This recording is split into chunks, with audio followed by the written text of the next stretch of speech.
Polymer কাকে বলে? What is polymer?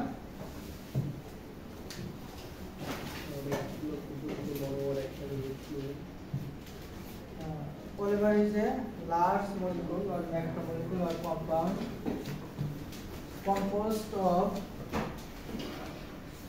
large number of small molecule or monomer is called polymer. বুঝতে পারছো? Polymer এক ধরনের কম্পাউন্ড অথবা লার্জ ম্যাক্রোমোলিকুল, যেটা অনেকগুলো ক্ষুদ্র ক্ষুদ্র ছোট ছোট মলিকুল অথবা মনোমার নিয়ে গঠিত হয়। ঠিক আছে? আচ্ছা, হোয়াট ইজ পলিমার? এরকম যদি কোশ্চেন থাকে লিখতে তো পারবা নাকি? জি স্যার। আচ্ছা, যদি एग्जांपलের কথা বলে, give an example। যেমন আছে ইথিলিন। ইথিলিন থেকে পলিথিলিন হচ্ছে। পলিথিন যেটা আমরা ব্যবহার করি। What is monomer? পলিমারের একক ক্ষুদ্রতম একক। হ্যাঁ, monomer is a small unit or molecule or atom which can be added each other by the chemical reaction অথবা by the creating of chemical bond to produce large molecule অথবা large macromolecules অথবা macromolecules is called monomer। monomer হচ্ছে single unit small atom small molecule। আচ্ছা, লেখা যাবে। For example কি? Ethylene styrene, তাই না? পারা যাবে এরকম? ভিনাইল অ্যালকোহল, ভিনাইল ক্লোরাইড, আর এরকম অনেক আছে। তারপর আসা হচ্ছে হোয়াট ইজ অলিগোমার? আমরা এটার স্ট্রাকচার কি? এটার নাম কি? এটা মিথেন। মিথেন। ইথিলিন। ইথিলিন। এটা ইথিলিন।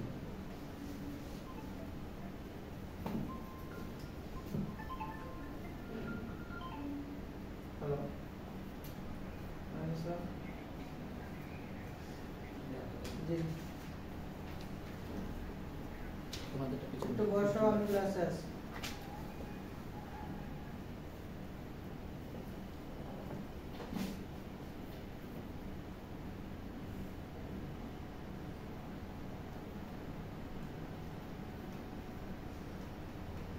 এটার নাম কি? বিউটেন। এটার নাম বিউটেন। পলি ইথিলিন। এটা হচ্ছে ইথিলিনের একটা মনোমার। এটাই হচ্ছে যখন পলিমারাইজেশন রিঅ্যাকশনে যাচ্ছে তখন পলিথিলিন n সংখ্যক যখন যুক্ত হচ্ছে পরস্পর, তাহলে পলিমার হচ্ছে না? কিসের পলিমার হচ্ছে? পলিথিনের পলিমার হচ্ছে, তাই তো? বুঝতে পারছো?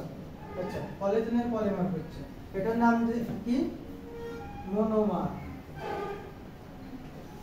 আর এটার নাম হচ্ছে পলিমার। তো মনোমার পলিমার সম্বন্ধে তো মোটামুটি ধারণা হয়েছে। জি, ঠিক আছে।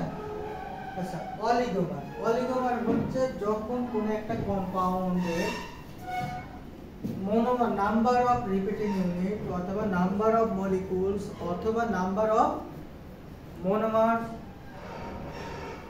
is 2 to 10।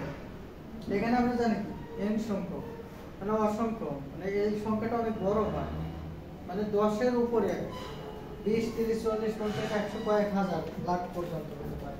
তাহলে এইখানে পলিমার হতে হলো লার্জ নাম্বার অফ মলিকুল অথবা মনোমার যোগ হতে হবে।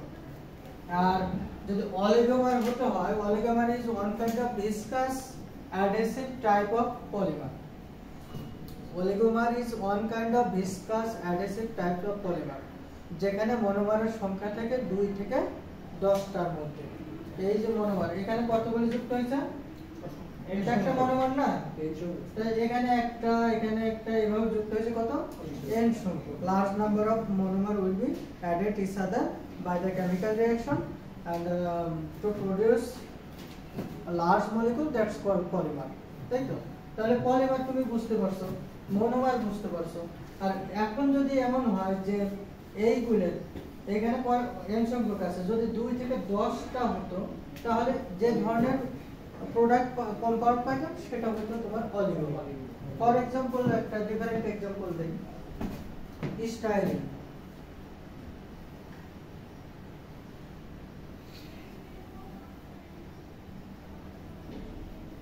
এটার নাম কি?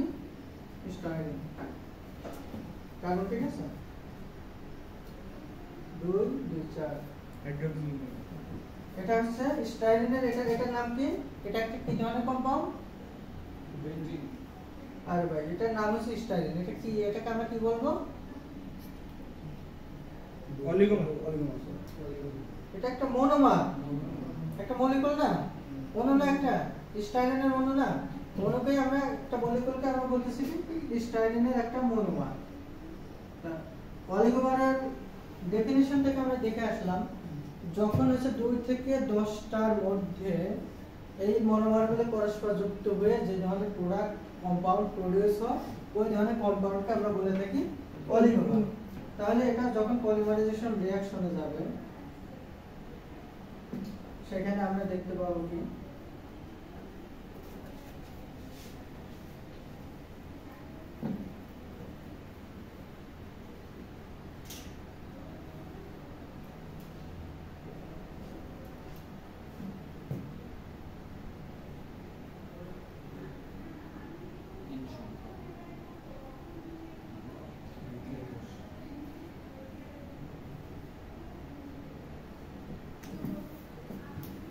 আচ্ছা এখানে কয়টা স্টাইরিন মনোমার আছে? হ্যাঁ 7টা। 5টা কিভাবে? এখানে ভিতরে তার 5টা আছে, আমি লিখে নিয়ে সংক্ষিপ্ত করে দিয়েছি। এখানে আরো 5টা আছে, তো টোটাল কয়টা হচ্ছে? 7টা। তো অলিগোমারের ডেফিনিশন ছিল কত? 2 to 10। তাহলে এই ধরনের স্টাইরিনকে আমরা কি বলবো? অলিগোমারিক স্টাইরিন। এবং এই ধরনের কম্পাউন্ড প্রোডাক্টগুলো একটু সফট টাইপের হয়ে থাকে, একটু ডিসকাস টাইপের, তার স্ট্রেংথ ভালো থাকে না, তার হচ্ছে ফ্লেক্সিবল টাইপের হয়ে থাকে, অনেক হার্ড থাকে না, মানে সফট টাইপের, স্ট্রেংথ বেশি পাওয়া যায় না। কথা কি বুঝতে পারছো? হ্যাঁ আচ্ছা, তাহলে what is oligomer? Give an example, পারবা? স্টাইরিনের আকারে সেটা হচ্ছে এভাবে দেখাই দিল। আচ্ছা এখন যদি এরকম হতো, এখানে n হতো, তাহলে কি প্রোডাক্ট পাইতাম?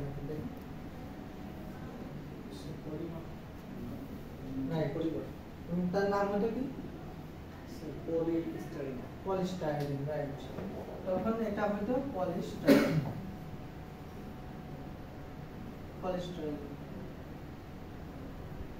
তার মানে সেটা অবশ্যই 10টার বেশি যুক্ত হতো এই মলিকুলগুলো, মনোমারগুলো। আর যত মনোমার যুক্ত হবে তার মলিকুলার ওয়েট বাড়বে, প্রোডাক্টের হার্ডনেস, স্টিফনেস বাড়বে। ক্লিয়ার? পলিমার হলে অসংখ্য হতে পারে, আর অবশ্যই 2 থেকে 10 10 এর বেশি হবে। হ্যাঁ 2 থেকে 10 নরমালি অনেক বেশি হয়ে থাকে। 2 থেকে 10 হলে অলিগোমার। হ্যাঁ, আর মনোমার, অলিগোমার, পলিমার, তিনটা টার্ম তো মোটামুটি ঠিক। হ্যাঁ,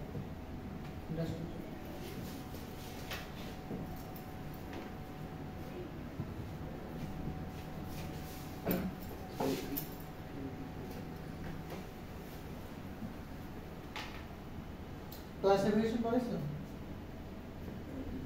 পলিমারিক ক্লাসিফিকেশন রেগুলারে আছে তো, আমি আসলে কনফিউজ হয়ে গেছি কি পড়েছি।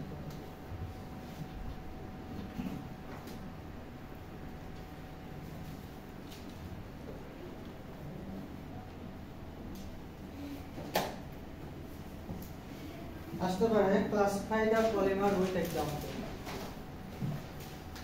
এরকম কোশ্চেন আসতে পারে যে classify the polymer with example. আচ্ছা, ইন্ট্রোডাকশন ক্লাসে এবং সমস্ত আউটলাইন নিয়ে আলোচনার ক্লাসগুলোতে আমি বলছিলাম যে পলিমার যদি আমরা ব্রড সেন্স অথবা according to the resource we can classify polymeric material into 2 divided group. One is natural polymer, another is synthetic polymer. আমরা যদি ন্যাচারাল পলিমারের রিসোর্স অথবা এক্সাম্পলের কথা বলি তাহলে কোনগুলো হতে পারে? জুট, কটন, সেলুলোজ, তাই না? তারপর প্রোটিনের মধ্যে ওল, সিল্ক এগুলো হতে পারে। তাহলে আমরা প্রথমে ক্লাসিফাই করতে পারি natural and synthetic polymer. Synthetic polymer কোনগুলো?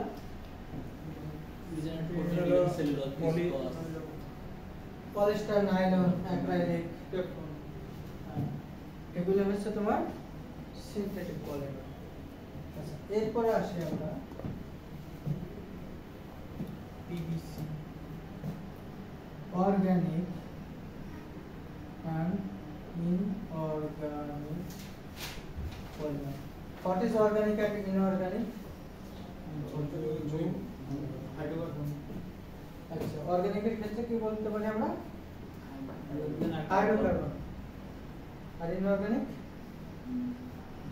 মানে সব 118 মূল্য। Right, others. তো সেক্ষেত্রে আমরা অর্গানিক ম্যাটেরিয়ালস কোনগুলো? যেগুলো হচ্ছে কার্বন, হাইড্রোকার্বন অথবা কার্বন হাইড্রোজেন জাতক যে কম্পাউন্ডগুলো। তো সেক্ষেত্রে হচ্ছে তোমার সিম্পলি যদি বুঝতে চাও, এই যে একটা ইথিলিন পলিথিলিন আমরা তৈরি করলাম, ইথিলিন মনোমার দিয়ে পলিথিলিন করলাম, এই ধরনের কম্পাউন্ডকে আমরা অর্গানিক কম্পাউন্ড বলবো না ইনঅর্গানিক বলবো? অর্গানিক বলবো। কারণ কি?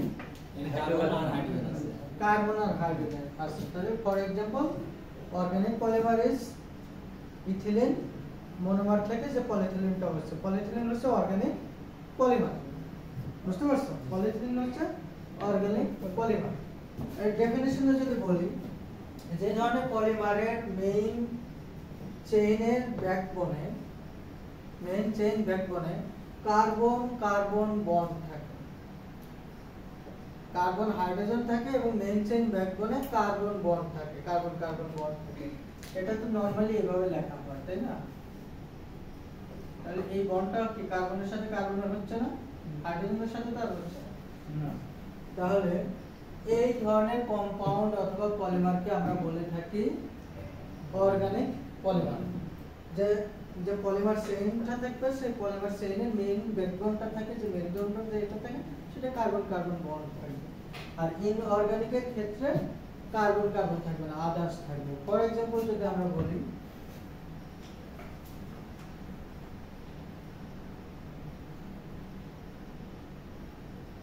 সিলিকা দিয়ে যেটা, হ্যাঁ, গ্লাস, সিলিকন, এগুলোর ক্ষেত্রে হচ্ছে আমরা বলতে পারি সিলিকন স্ট্রাকচারের ক্ষেত্রে এগুলো হচ্ছে তোমার ইনঅর্গানিক।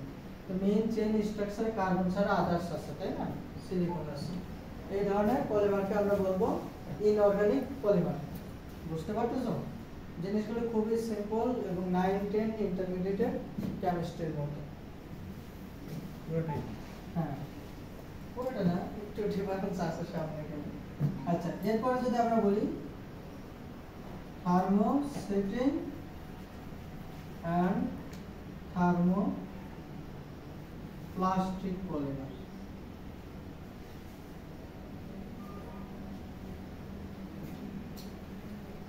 থার্মো মানে কি?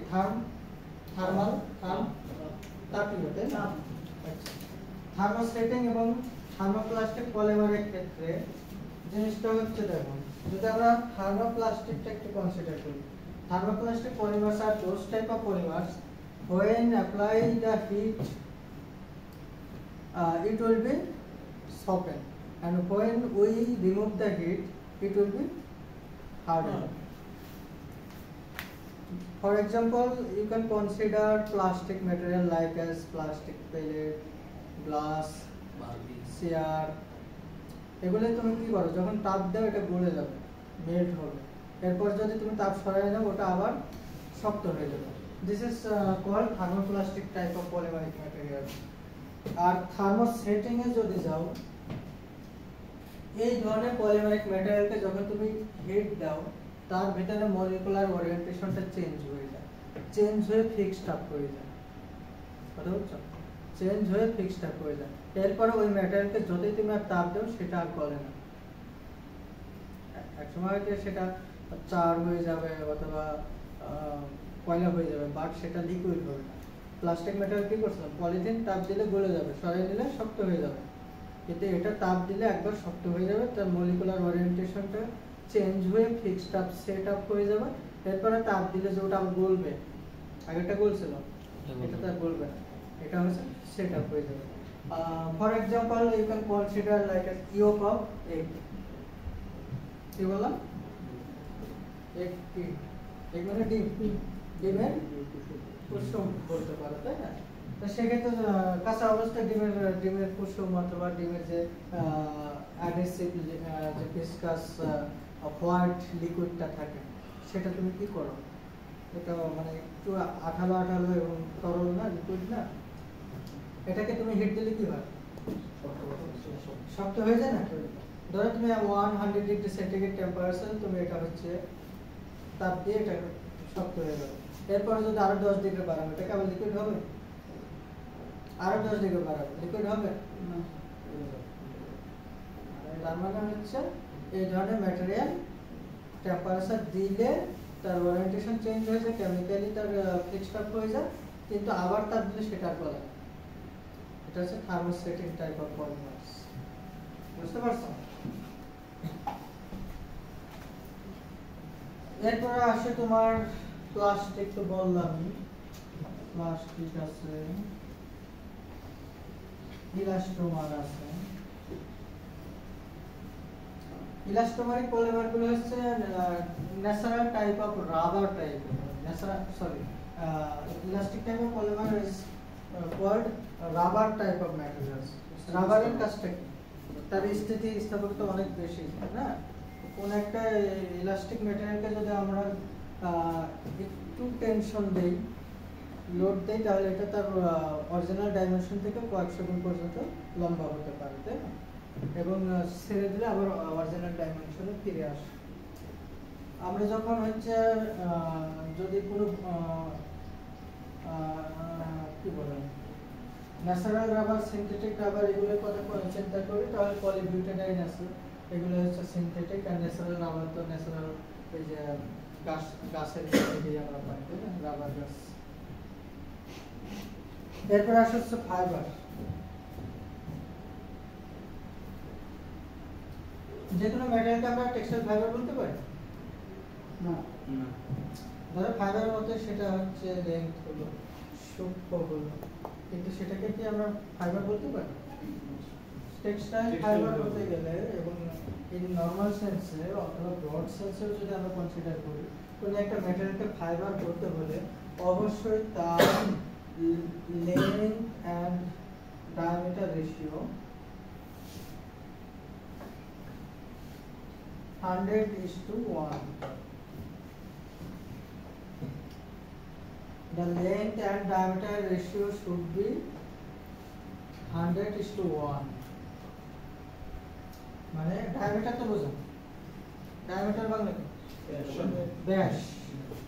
আচ্ছা, এটার ব্যাস কয় ইঞ্চি হতে পারে? 5 এখান থেকে এখানে হাফ ইঞ্চি হতে পারে, এটা হচ্ছে ব্যাস।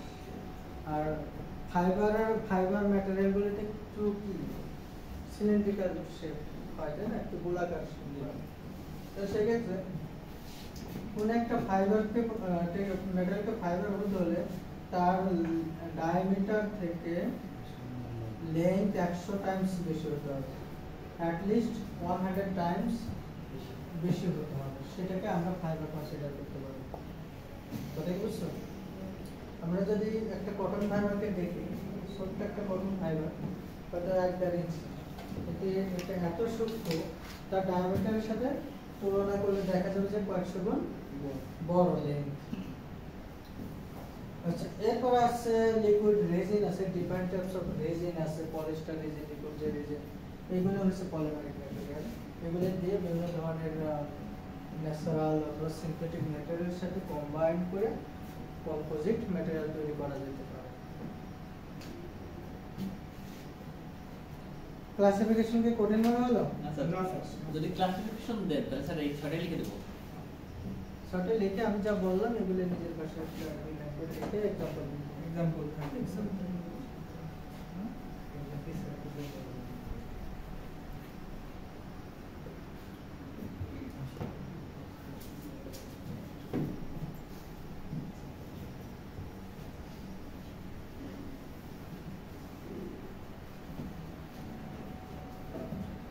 কোঅর্ডিনেশন করলে পড়ানোর মতো আর এনার্জি থাকে না। রাত দিন যে পরিশ্রম হয় মানে টিচারের কোয়ালিটি ক্যাপাবিলিটি সব ড্যামেজ হয়ে যায়।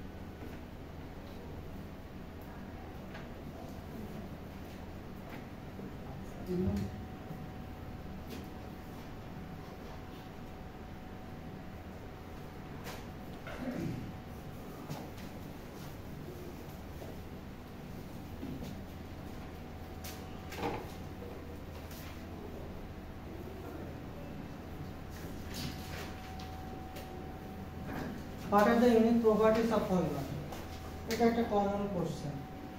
আমরা কেন ডিফারেন্ট টাইপস অফ ম্যাটেরিয়ালস থাকতেও আমরা আসলে পলিমারিক ম্যাটেরিয়ালটা ইউজ কেন করব? পলিমারের মানে কি ধরনের ইউনিক প্রপার্টিস আছে যেটা আদার্স ম্যাটেরিয়ালকে কম্পিট করতে পারে, তাই না? কেন পলিমারিক ম্যাটেরিয়াল এত পপুলার? বিষয়টা হচ্ছে দেখো, আমরা যদি কস্টের কথা চিন্তা করি, we can easily produce এবং খুব simply process, simply mechanism, procedure আমরা মেনটেন করে আমরা পলিমারিক ম্যাটেরিয়ালগুলো তৈরি করতে পারি। আচ্ছা, কস্টের দিক গেল। এরপর হচ্ছে we can produce any type of intricate pattern design easily। প্লাস্টিকের একটা চেয়ার তৈরি করতে 30 সেকেন্ডও লাগে না, আর একটা চেয়ার ওই শেপে তৈরি করতে গেলে, ওই ডিজাইন দিতে গেলে আমাদের কয়েকদিন লেগে যায়, কয়েক হাজার টাকা খরচ হয়ে যায়। একটা হচ্ছে ন্যাচারাল সোর্স ইউজ করে, সেটার একটা ব্যাপার সেবা সব মিলে দেখা যাচ্ছে যে যে কোনো ধরনের জটিল প্যাটার্ন ডিজাইন আমরা খুব সহজেই করতে পারি। এগুলি ইউনিক প্রপার্টিস, অন্য কোনো ম্যাটেরিয়াল দিয়ে এটা করা খুবই টাফ। এরপর হচ্ছে we can use instead of glass, গ্লাসের পরিবর্তে আমরা ইউজ করতে পারি না। যেমন হচ্ছে তোমার কি হতে পারে, গাড়ির যে ইয়াতে ইউজ করে এগুলোতে গ্লাস ইউজ করে না, আমরা প্লাস্টিক পলিমারিক মেটাল ইউজ করতে পারি, যার হচ্ছে তোমার কি বলে অনেক ট্রান্সপারেন্ট। যেমন এটা পলিমার, এটা গ্লাস না, পলিমার। আচ্ছা, এই প্লাস্টিক গুলো হচ্ছে ট্রান্সপারেন্ট হয়। ট্রান্সপারেন্ট মানে স্বচ্ছ, ট্রান্সপারেন্ট আর ট্রান্সলুসেন্ট, এই সব বিষয় কনসিডার করে। তারপর আরেকটা হচ্ছে স্ট্রেংথ টু ওয়েট রেশিও। এটা আমি লাস্ট ক্লাসে আমরা বলছিলাম, কিন্তু কাজের রেগুলারদের মনে পড়ে না। 2 কেজি ওজনের একটা প্রোডাক্ট যে ধরনের লোড ক্যারি করতে পারে, অন্য কোনো ম্যাটেরিয়াল দিয়ে এটা পসিবল না। যদি আমরা weight to strength ratio calculate করি, আদার যেগুলো ম্যাটেরিয়াল থেকে এটা ভালো। আর এরপরে আসো, এগুলো হচ্ছে unique properties.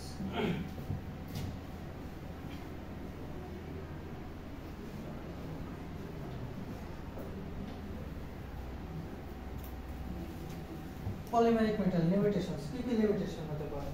Hit resistance capability.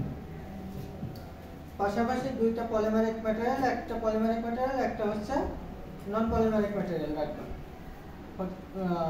হতে পারে তোমার উডেন, মেটাল। তো সেক্ষেত্রে কোনটা আসলে হিট রেজিস্ট্যান্স ক্যাপাবিলিটি বেশি হবে?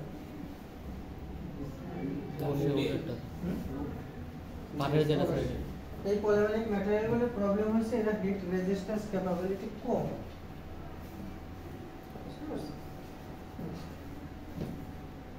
এটা গেল 1 নম্বর। 2 নম্বর হচ্ছে লোড বিয়ারিং ক্যাপাবিলিটি। তুমি এটা দেখি বিল্ডিং করতে পারো পলিমারিক ম্যাটেরিয়াল দিয়ে? তোমার রড আয়রন যেটা পারে, এটাকে পারবে সেই লোড বেয়ার করতে? তো লোড বিয়ারিং ক্যাপাবিলিটিটাও অনেক কম। এরকম আরো কিছু আছে, একটু দেখি নিও।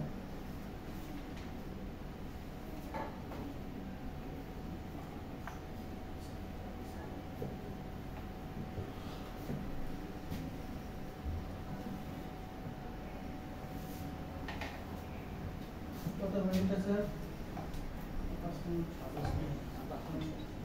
5 মিনিট পারবো।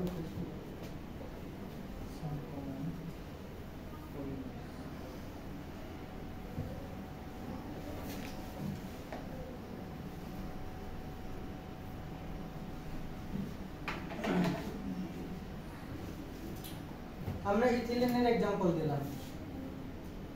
ইথিলিনের एग्जांपल দিয়েছি না পলিথিলিন জি পলিথিলিন কয় ধরনের হয় কত ধরনের পলিথিলিন হয়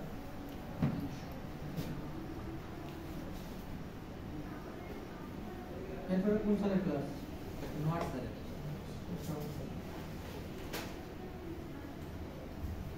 পলিথিলিনের মনোমারের না ইয়াটা কি স্ট্রাকচারটা কি বলতো নাম এবং স্ট্রাকচার পলিথিলিনের মনোমারের সবাই বলো CS2 double bond CS2 CH2 double bond এর নাম কি ইথিলিন তাহলে মনোমার কি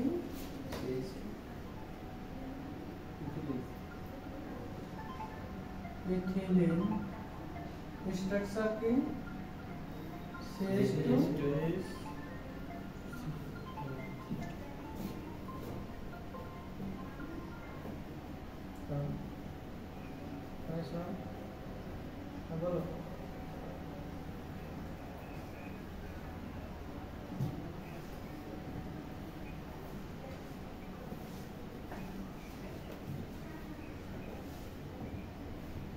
বলো যেভাবে হোক তোমার ট্রেন না করলে ঠিক আছে আচ্ছা